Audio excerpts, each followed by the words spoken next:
Bandeirantes. Bom dia para você que está ligando agora, conversinha ao pé do ouvido. O Pedro Lisboa Lopes da Silva, ele sugere algo e nós resolvemos acatar a ideia dele para falar sobre isso. Nem sempre os assuntos pedidos pelos ouvintes compensa você comentar aqui, ou convém que se comente, porque às vezes são assuntos que não dá para você comentar em 15 minutos, teria que ficar 2 horas falando para tentar explicar mais ou menos. Entra aqui, sai ali, faz uma curva para lá, outra para cá. Então não daria tempo para isso, né? E outras vezes a determinada pergunta, ela não traz benefício imediato para o ouvinte de modo algum, né? É mera curiosidade de alguém que quer saber alguma coisa a respeito, né? Eu acho que na medida do possível a gente deve tratar de assuntos aqui no Conversinha ao Pé do Ouvido que provoque a mente da pessoa para ela pensar bastante, etc, né? Como no caso, por exemplo, de profecia. Profecia é algo, é um aviso, né? Não quer dizer que vá acontecer. Se a profecia é endereçada a uma determinada cidade, o comportamento das pessoas dessa cidade se modifica com o passar do tempo, né? E oferecendo condições para que a profecia não aconteça, ótimo, né? E não adianta depois você ficar assim, tá vendo? O fulano fez uma profecia, a incompetência dele não aconteceu. Não é assim, né? Profecia é um aviso. Se vocês não tomarem cuidado, agindo, falando, pensando desse jeito, vai acontecer aquilo lá na frente, né? O Pedro pede para a gente comentar um pouquinho sobre o anjo caído, né? Eu já comentei algumas vezes a respeito, mas esse assunto é mesmo indigesto e nada religioso no sentido que as pessoas o compreendem, né? Que logo a pessoa se lembra do anjo caído como o diabo, né? O quinto planetário Samael, que é o famoso anjo caído, ele deveria ficar esperando no quinto sistema evolutivo dele para nos dar um mental abstrato. Isso aqui é um ensinamento da teosofia, mais antigo que andar para frente. Desde antes da vida na Terra que se sabe disso aqui. Os seres de outros dias da criação já ensinaram pra gente isso aqui desse jeito que eu tô contando para você. Assim, alguns milhões e milhões e bilhões de anos antes de Cristo já se ensinava desse jeito. Então não tem nada a ver com religião, né? Quando não havia religião nenhuma na Terra, senão uma religião segundo a ordem de Melquisedeque, que é o chefão, né? Que todos os messias são enviados dele, né? Então já se ensinava dessa forma. Aliás, os planetários todos, que são 7 e que correspondem aos 7 arcanjos da Igreja Católica, Cassiel, Anael, Saquiel, Rafael, depois você tem Samael, Gabriel e Micael. Esses 7 correspondem cada um a um dia da criação, e cada um deles a 7 sefirotes inferiores, porque as 3 superiores são os 3 planetários que correspondem à atividade atual nesse momento da criação, que aí acaba dando os 10 sefirotes da cabala dos hebreus, entendeu? E então a matemática, principalmente a geometria, né? Geometria plana, ela tá ligada a isso aqui. A espacial também, claro, né? Mas a plana, ela tá ligada a isso. Então, por exemplo, um ponto no meio corresponde à primeira atividade da divindade com o seu primeiro arcanjo, que em grego significa Ad-Del, o primeiro Deus, aquele que carrega todo o potencial de Deus em si mesmo. Então ele cria nesse primeiro dia da criação os primeiros seres, né? Amando daquele primeiro que é o imanifestado. Então é um ponto, né? Depois aquele ponto vai se movendo e ele se move, como o ponto é no centro do círculo, ele se move para a direita e para a esquerda, formando um diâmetro. Pronto, a reta já está traçada, né? Depois essa reta, ela se transforma num triângulo. Pronto, já é o terceiro arcanjo, ou o terceiro planetário. O quarto planetário é um quadrado. Daí Pitágoras fala o princípio da quadratura do círculo na Terra. O princípio da quadratura do círculo só acontece sob a égide ou o comando, a chefia do arcanjo Rafael. Por quê? Porque ele é o quarto quadratura do círculo que o Pitágoras ensinava a ele, né? Quinto, estrela de 5 pontas. Porque tem estrela de 4 pontas também. Por exemplo, uma estrela de 4 pontas que os esotéricos conhecem muito bem é a estrela Vega, que ela é uma espécie de estrela irmã da Terra no céu, né? Depois você tem as estrelas todas do céu, quase todas, né, emitem luzes em 5 direções, então elas são de 5 pontas.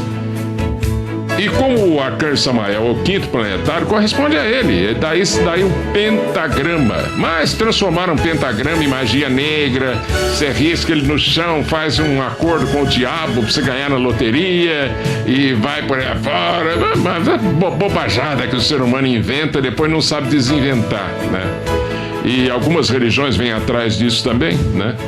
Esse anjo caído, pra gente continuar mais um pouquinho falando sobre ele aqui, Samael, ele deveria ficar nos esperando no 5º sistema dele, né? 5º sistema evolutivo, para nos dar o mental abstrato, ele e a sua hierarquia dos Suras. Sura quer dizer em sânscrito Deus. E se você, deuses, Suras, né? Seres de elevada estatura espiritual, né? De elevada hierarquia. Esses Suras, como caíram com o chefe dos Suras na Terra, viraram Asuras, do grego privação, Sura, Deus. Asura, privação de Deus, ou esqueceram o que eles eram e caíram aqui com a mão na massa, com picareta na mão, inchada e tal, para trabalhar. Então aqui já há 18 milhões de anos, segundo a tradição da teosofia, como ensina Helena Blavatsky. Ela fala que a queda de Samael na Terra se deu há 18 milhões de anos atrás. Como é que vai se aceitar uma data dessa, né? Como é que você pode provar? São ensinamentos que você não precisa concordar com eles. Vai atrás, quem sabe você prova alguma coisa, quem sabe fazendo yoga, né? Certas yogas especiais, você consegue entrar nos anais acásicos ou acásticos, sei lá, e verificar através do passar do tempo, quem sabe isso está certo, né? Permita a essas coisas o benefício da dúvida, né?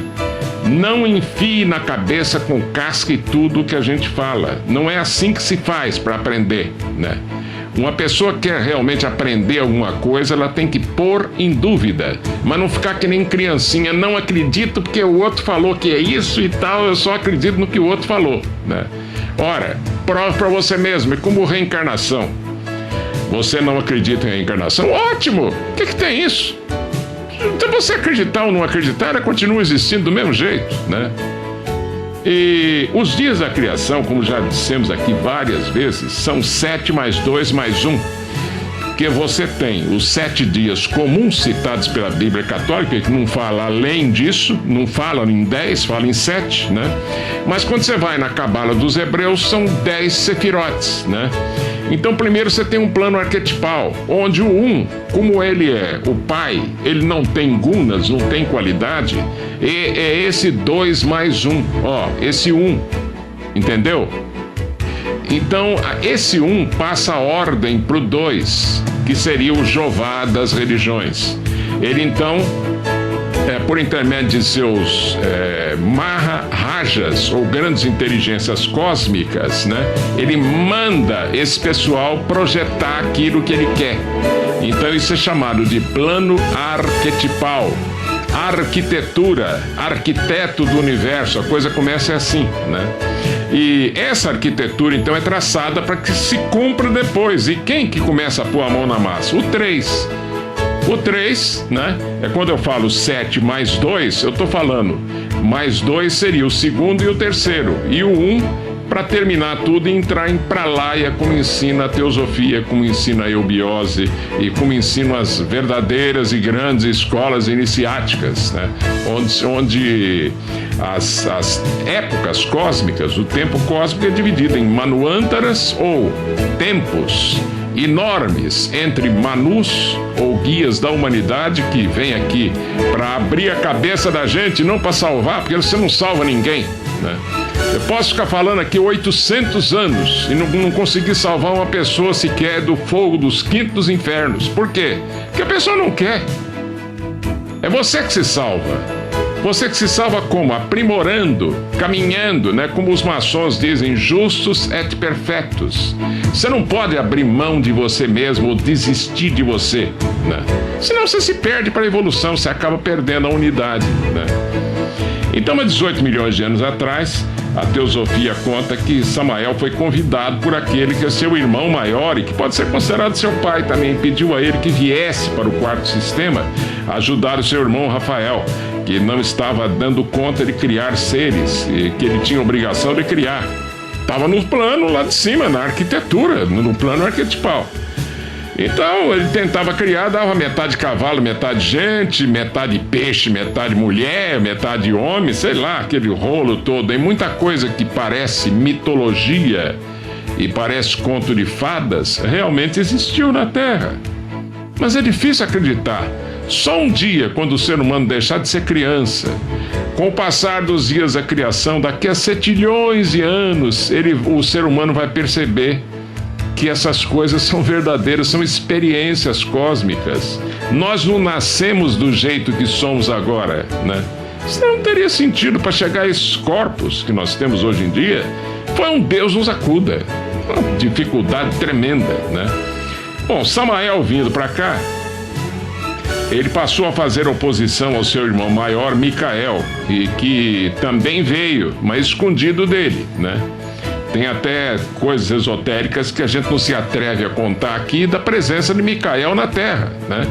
Mas sempre procurando se esconder do irmão, fazendo oposição positiva a ele, enquanto ele fazia oposição negativa ao irmão mais velho, considerado o pai dele, né?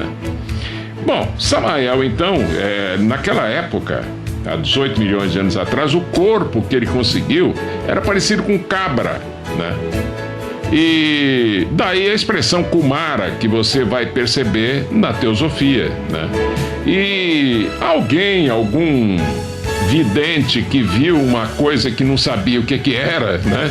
E atribuiu a força da sua própria imaginação para descrever aquilo, passou a descrever o Samael como se fosse um diabo, né? Um diabo poderoso, porque ele foi visto como uma espécie de cabra, com pé parecido com cabra também, chifre e saindo um fogo pelo alto da cabeça ou pelo chakra coronal. Por quê? Porque ele, na verdade, é um arrate de fogo, né? É um ser poderosíssimo e não é esse fogo comum aqui não, viu? É um fogo diferente, é um fogo de Agni, como é chamado pelos esotéricos. É algo muito profundo e difícil de ensinar, não dá para passar pelo rádio isso, né? Pois bem, então na década de 50 para cá, o próprio Micael, né, redimiu o irmão mais novo dele, Samael. Ele parou de exercer a função negativa. E o que aconteceu de imediato? Você pode consultar. Você vai perceber, por exemplo, que há uma estranha coincidência com a ressonância Schumann, daquele cientista Schumann, e que escreveu sobre ele o Frei Leonardo Boff, que você pode ir no google.com.br e pedir lá, ressonância Schumann. A Terra que emitia ressonância em tantos hertz pulou para 11 pontos não sei o que, né? Só que o pessoal não sabe o que você está percebendo. A ciência está percebendo que houve uma mudança energética na Terra, mas não sabe de onde veio, para onde vai. Está ouvindo o galo cantar, mas não sabe que galo é esse, nem onde está. Esse é o problema, né? Na verdade, a coisa começou dia 24 de fevereiro de 1949, né? A redenção dele se deu na década de 50, né?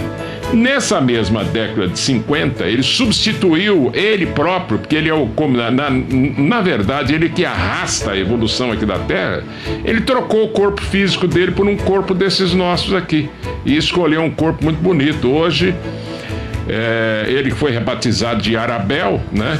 O deus da Ara ou do fogo, ou o arcanjo Samael ainda, é o velho arcanjo Samael que está aí, né?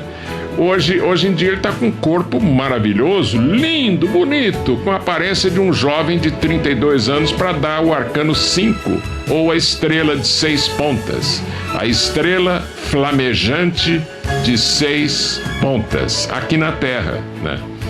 E ele está aqui cuidando da gente. Só que a polaridade na Terra, como chegamos a um momento crucial, né, da evolução aqui na Terra, a polaridade acabou, porque o Oriente fazia a função negativa e o Ocidente a função positiva. Hoje você vai lá no Oriente, a função é só positiva. A função positiva era realizar, ter a experiência aqui na face da Terra, enquanto o Oriente idealizava. O Oriente Yin e o Ocidente Yang, né? E o que aconteceu? Acabou tudo isso. Hoje o Oriente só quer saber de dinheiro, muito dinheiro mesmo, né? É óculos de sol que você compra lá em Lhasa, capital do Tibete, coisas do Paraguai, é cigarrinho, não tenha dúvida que tem muita maconha, heroína, tudo que você possa pensar tá lá no Tibete também. Você vai na Índia, aquela decadência incrível, tem gente que acha que a espiritualidade tá lá. E outras coisas mais que aconteceram no mundo. Então a polaridade inverteu, acabou, até que vire de vez ex-ocidente lux. Daí, como portadora desse conhecimento, a eubiose ser grande ocidente do Brasil. Que o pessoal pergunta, a eubiose é maçonaria? Na série interna, sim, né? Mas aí é para os irmãos maiores lá dentro e tal, que fazem os mesmos juramentos da grandes lojas, Grande Oriente, etc., né? E de outras sociedades esotéricas, Rosa Cruz, Max Heindel, Rosa Cruz Amorque, etc., Círculo Esotérico, etc., né? Por quê? Porque chega um determinado momento que não adianta você sair por aí contando certas coisas, porque a criançada não vai entender e acaba deturpando tudo, né?